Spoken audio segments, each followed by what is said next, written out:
How is it possible that most producers stay stuck at an amateur level for 10 years, 20 years, sometimes even for life, regardless of how many courses, tutorials, even schools they go through, and their music never ends up sounding professional? How is it possible that this is reality for most people? That's exactly what we're gonna see in this video, why it happens, why the system is rigged against you to keep you there, and how you can actually escape the loop. So let's get right into it. First of all, you need to understand there's something that I call the music producer's hamster wheel. And it looks like something like this, let's say. This is a wheel, and this is you with your laptop, and you're just producing. You are not 100% satisfied with your music. You are frustrated because your music never sounds professional or as good as the people you like, and you don't know why. So what happens is you go to the next step of the wheel. The next step is tutorials. You feel frustrated and you go, let's run, and you get to the tutorials bit. Now what happens? You watch a lot of tutorials and like, oh, that's awesome. I tried that technique. And then not only you tried the technique, but maybe the tutorial actually tells you, oh yeah, get this plugin, get this thing, and you are like, yeah, that's exactly what I need.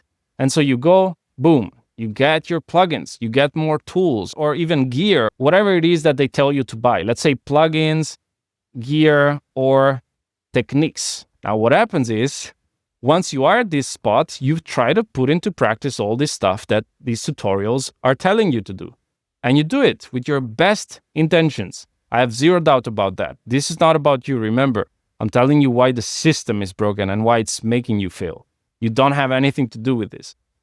So once you're here, now what happens? You put all of this into practice and you get to the next step, which is still doesn't sound professional, okay? And what happens then, guess what? Now you're once again right here. And then guess what happens? You would watch more tutorials and they tell you to get more plugins or better gear or to learn new techniques and so on and so forth. And this literally keeps going forever. This is an infinite cycle. And this is the exact reason why most producers never get out of this cycle. They stay here for life. And having taught hundreds of producers in the last years, I can tell you, I see people 2 years in this loop just as much as I see people 10 years, 20 years in this loop. Okay? Now, why is this cycle so strong? Why are you stuck in it even though you didn't even realize? Because most of the industry benefits from it. Now, why is that? Pretty easy if you think about it. Number one, there's a lot of money here. Plugins are expensive.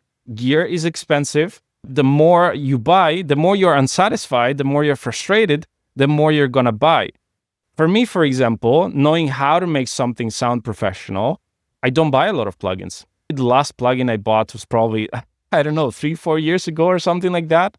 So a person like me, a person that knows how to make something sound professional, doesn't give a lot of money to the industry. Now, on the other side, someone who's frustrated, who doesn't know why it cannot sound professional, imagine how much money he throws onto plugins and gear. I probably don't even need to tell you because you're probably doing that already. Now, you need to imagine 90%, these are not, I didn't do a study on this, I don't have scientific data, but this is more or less what I think it is. 90% or even more of the revenue of the whole gear and plugin industry comes from amateur, not from professionals. And this is why there's a big interest for you to stay amateur. Because if you really get professional, you probably won't spend all that money. Okay? So this is thing number one. The other thing is tutorials. You need to understand every single person that has a tutorial on YouTube has a reason behind it. And also myself, I'm being honest here. I have a music production school, a music production community, and my YouTube channel is a way to get more views onto what I do. You need to understand that a lot of people make tutorials just because they want to get as many views as possible, maybe because they monetize with ads, let's say. And at that point, what is truly important for them is just to make as many views as possible, which means they're going to throw everything they can on their YouTube channel just to make views. It doesn't matter if it's disconnected from the previous video. It doesn't matter if it confuses you. It doesn't matter if they don't even know what they're talking about sometimes. It does not matter. But guess what? Guess who's going to watch all these videos? You. And the problem is, this is another way you're getting messed up just because someone else needs to make money. A lot of these channels also sponsor plugins. So the problem is they're getting paid by plugin houses to sponsor plugins so that you buy their plugin. Now what happens is this person tells you this plugin is going to solve all your issues. You're going to get to that level. It's going to fix your tracks. And you believe them because you're subscribing to their channel. You like their tips and tricks. And then what happens? You get the plugin. Boom. You still don't sound professional. Boom. You're stuck in the same cycle. Okay? So these are really the main reasons why you stay stuck. I hope this is clear because I don't want you to stay stuck in this cycle. That's the whole reason why I have a school, why I have a community where I help people, and so on and so forth. Now, in this video, I want to tell you some very effective steps to get out of that cycle, because that's my goal with this channel, to give you applicable steps that can get you out of your current situation and to a point where you're satisfied and joyful about your music. Because here's the thing, it's not a cycle where you're happy. It's a cycle based on very negative emotions, frustration, a low self-esteem, sadness. There's all these like terrible emotions here that you are kept in just because someone else wants to profit off of you feeling those emotions. Look, I'm not saying the whole industry literally thinks this when creating their plugins or tutorials, but this is the result of their actions, whether they do it on purpose or not. I don't think they do it on purpose, but this is the result. And what I want you to do is to get out of this cycle so that you can finally be happy. That's where I want you to be. I know I've been in this cycle for more than 10 years when I still couldn't produce professionally, where still I wasn't on licensing catalogs, let's say, and I was feeling very bad. Nowadays, if I want to make a track, I know how I want it to sound. I can always do it. I don't second guess myself. I don't struggle. I don't have that problem. And I know how good it feels to have that self-confidence. And I want you to get there. So what are the things you can do to basically get there? Number one, you need to minimize the amount of tools you use. Because the point is, and I'm going to prove this to you in episode 2 of this series, I'm going to show you how much difference I can create in a track just by using a single stock EQ plugin. When people think there's so much crazy stuff behind sounding professional, I will show you with a single stock EQ plugin how much I can make a song jump up in quality. So if you want to watch that, make sure to subscribe and activate the notifications so that you get it as soon as it's out. I'm going to prove this to you. But the idea is you need to minimize the stuff you're using, because if you don't, you'll always be stuck in this cycle. You'll never get out, my friend. So you need to do this. You need to break the cycle. Now, the point is, if you minimize your gear or your plugins, that's how you start doing that. So remove the unnecessary stuff. I would say what you need is one EQ plugin. I use my stock EQ plugin in Studio One, and that's enough. Then you want to use one multi-band compressor. I almost don't use single band compressors anymore. A multi-band compressor, you can use OTT from Xfair. That's amazing for any application. I use it almost for everything, literally. I would say for you, like trying to sound professional, these are the first thing in terms of processing. You don't need much more in that sense. First, make sure you get to a sound a lot better just with these two things. If you cannot, there's no reason in buying other stuff. Later, you might need other stuff. You might need a limiter. You might need, maybe for vocals, de-esser. But these are the two most important tools that you need to learn how to use. If you learn to use these two right, I promise you 90% of your problems will be solved, okay?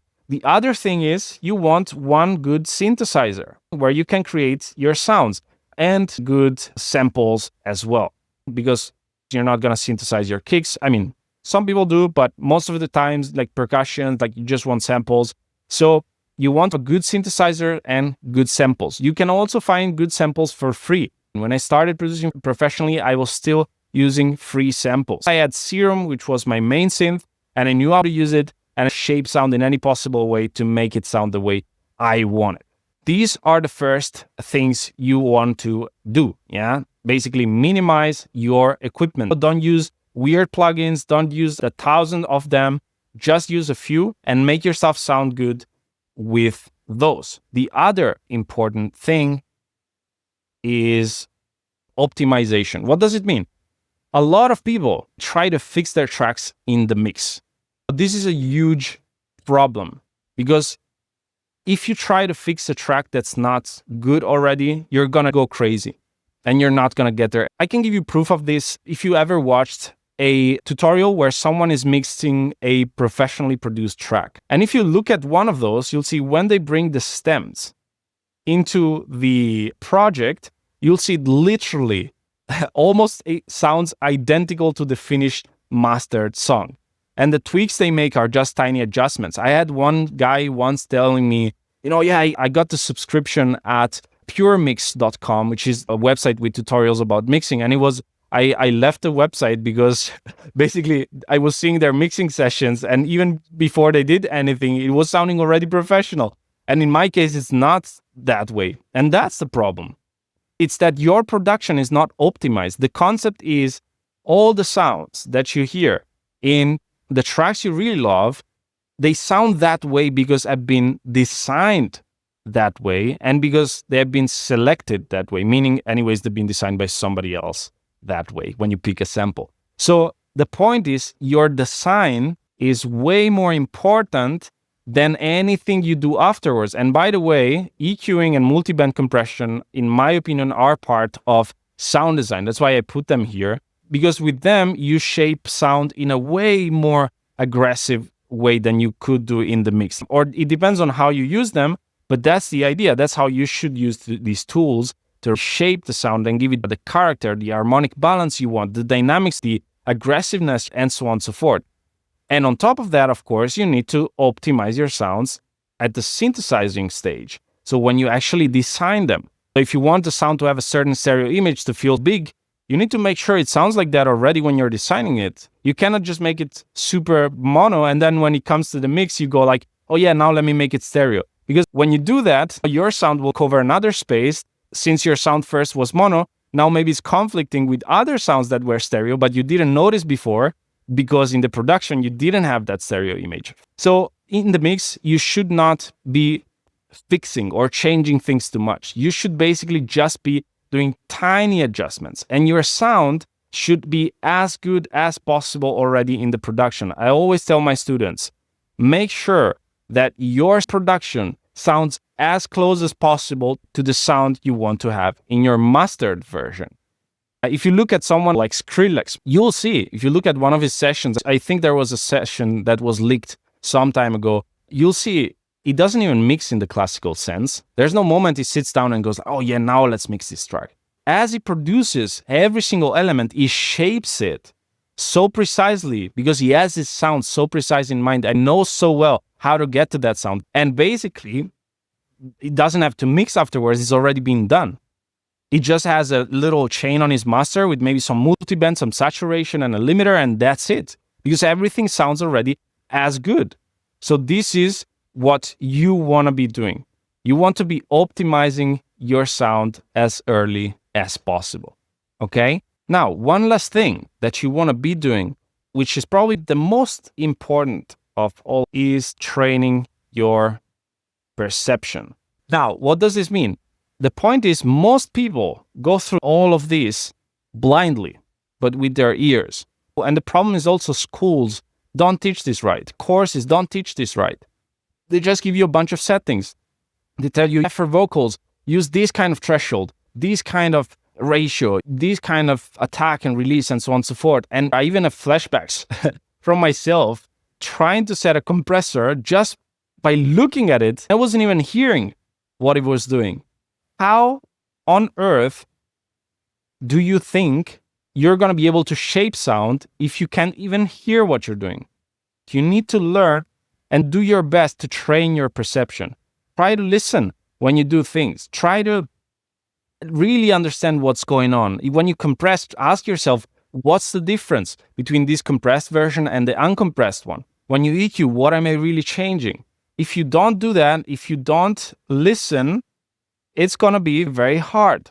It's not going to work.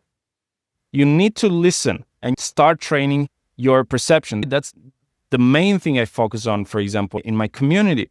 And without this, you really cannot get to a professional sound. If you don't understand what you're doing, you cannot just make it happen. I mean, you wouldn't expect a person, a painter that has a blindfold on to make a beautiful painting, right? Maybe you can do it. There's people that can do it for sure. But in this case, trust me, it's really not possible.